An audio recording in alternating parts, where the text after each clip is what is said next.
So it's situated in the northern mountain range, which is completely cut off from the sandy beaches and lively urban areas of Vaughan. And yet, in spite, or maybe because of its quaint, calm nature, Gatineau has been the area where people have developed a storytelling tradition of the paranormal and the disturbing. Many villagers could swear that their hometown is haunted, a belief firm and unwavering to the extent of attracting the attention of hit American reality TV series Ghost Hunters International. So the show's crew traveled to Gatineau with the stated intent of investigating these happenings. Following their investigation, they declared that Gatineau was one of the most haunted sites they had ever visited. So the team spent a night trying to communicate with the source of the supernatural activity of the village. This created different types of video content for the show. Most of it was filmed with standard video equipment, and some of it was transmitted through what they call ghost hunting technology. So these are like gadgets that include infrared cameras, electromagnetic field detectors, and thermal imaging cameras, which are all subverted to be carriers of the supernatural. So the team claims that they have been able to capture the specters that the inhabitants of the village were talking about, and that they were able to show us proof in the show. But what exactly are these ghosts? You may ask.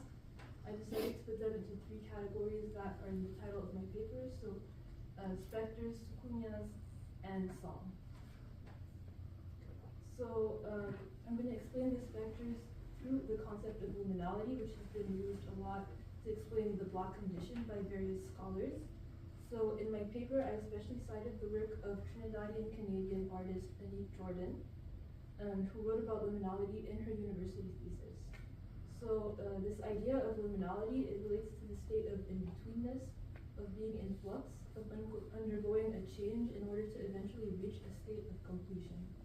I'm going to elaborate on this by quoting my paper. So liminality at its core fundamentally draws from and contradicts the state of being a means to an end in the process of production, becoming a place that both shapes and is shaped by those within it, where multiple, sometimes contradictory realities coexist. This existential plane is not only the journey from point A to point B and between two differing identities, so from freedom to enslavement, as well as from a specific African identity to a Black one.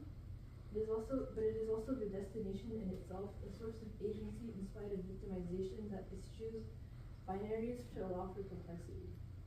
So these contradictions are inherent to the history and culture of the Caribbean as they emerge from its previous colonial context that shaped what the islands became today. So you can relate the state of quote-unquote liminalness to the state of being a spectre. Specters are present among us through their absence, belonging to both our world and their own realm, as well as the present and the past. They inherently blur the boundaries of space and time, creating this limbo to which they belong, and to which we also belong when interacting with them. So Annick Jordan in her thesis argues that the liminal space offers a certain level of creativity, which she terms a creativity of subversion and liberation. According to her, this type of creativity can only be understood through the haunting. And it's this creativity that's an important part of her artistic process, that she forms works such as these photos. They're from her self-portrait series, Salt, a Still Performance. And so she explains these photos as, I quote, each one of these images represents different locations, cultural, social, and economic, where women's labor is expended in both seen and unseen ways. The connection between my body and this clothing and certain features on my face, like my nose ring, are intended to represent the collision of time or the presence as my living body and the future as the accents on my body and digitalization of the camera as medium. So to get back to Gatineau, a lot of the growth of Gatineau was founded at the start of the 19th century by a slave owner, a French count called Charles-Joseph de Gatineau. So this man originally lived in Haiti, but fled at the advent of the revolution, taking his 100 slaves with him. So the accounts we have of his time in Gatineau Valley are of extreme brutality and slaveism, with the horrible treatment he gave to his slaves, including the hanging of at least 52 of his slaves on the village's chestnut tree.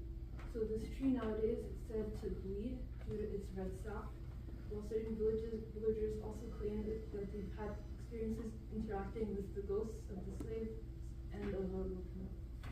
So I actually interviewed someone from Lochinot, Donna Mora, who works for the Lochinot Tourism Association, and she actually explained to me that nowadays there's a lot less crime in Lochinot compared to the rest of Trinidad, and there's never been a murder in the village.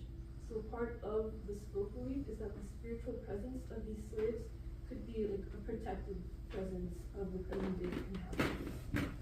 So these ghosts would be a materialization of the past, of this huge grief and generational trauma that was at the founding of the village and the emergence of the culture. The contradictions inherent to this reality are a liminal phenomenon, which can be observed in the very name of the village, Lochinot, which comes from Charles Joseph de Lochinot. So the second category of haunting I call the Soucouyants. So Soucouyants are a type of Trinidadian folk character. So this is what they look like. This is what they look like. So they're basically like, in short, they're like old witches that transform themselves into flying balls of fire and have vampire-like traits. So in Lochinot specifically, people claim to have witnessed many Soucouyant versions, and spoiler alert, the team of Ghost Hunters International claims that they've captured one on their infrared camera. So the Soucouyant to me is in its own category because it's part of this larger, pantheon of sorts of Trinidadian spirits and folkloric figures.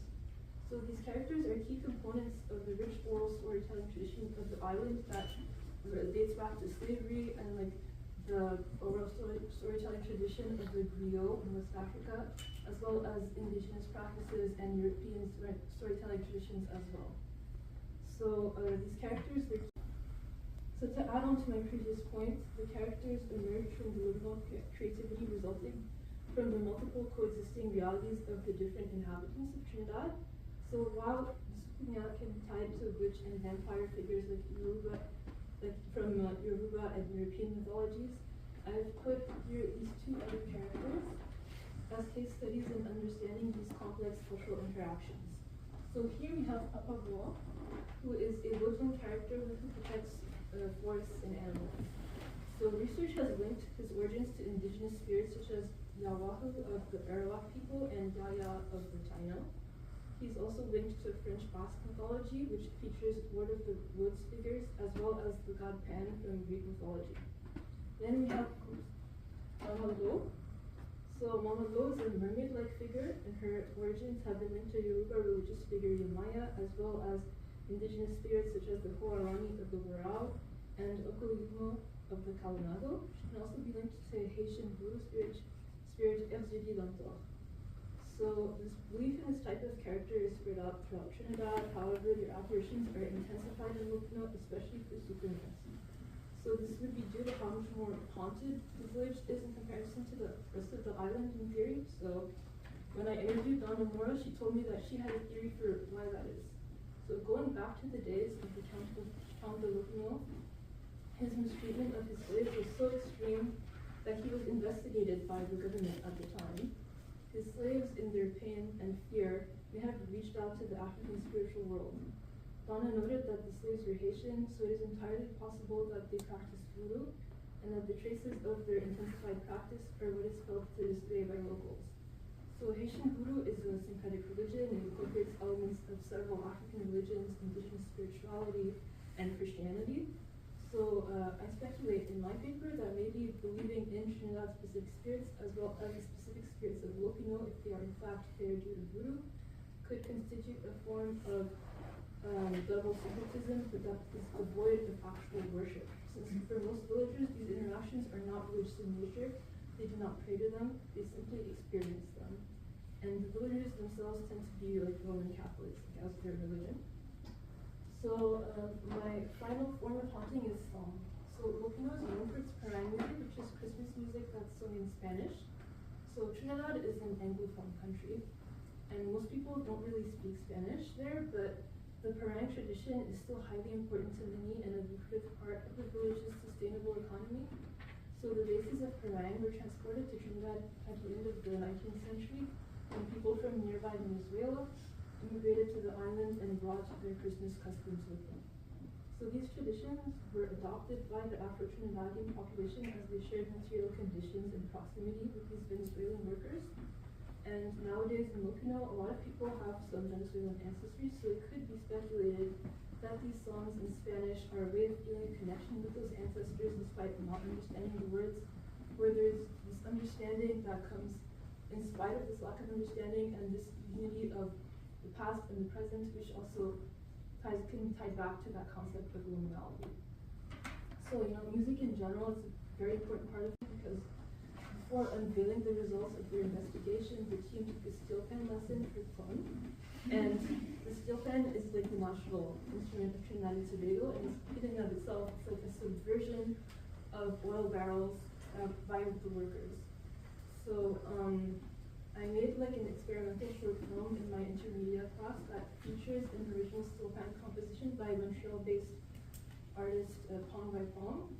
And so this film is about Filipino and it aims to represent liminality through a form of dreamscape as well as the use of both animation and home videos, and which have like a more visceral quality, and it's used on older cameras as well, so that pixelation is part of the storytelling. And so the words that are spoken in the film for most of the narration are Donna Mora, who I interviewed.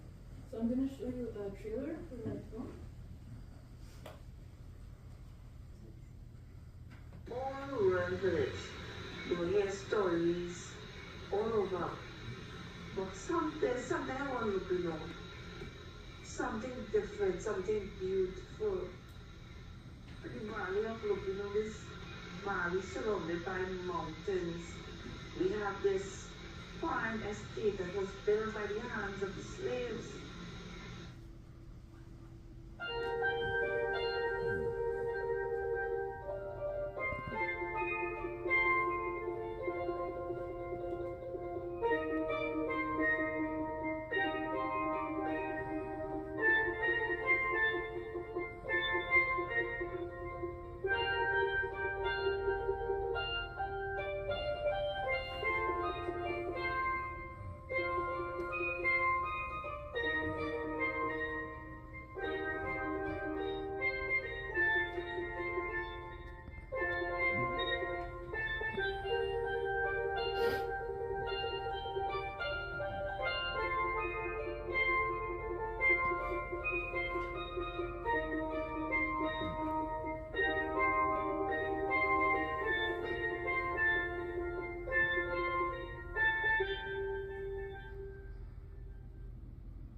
So these are like a series of music called Thank you.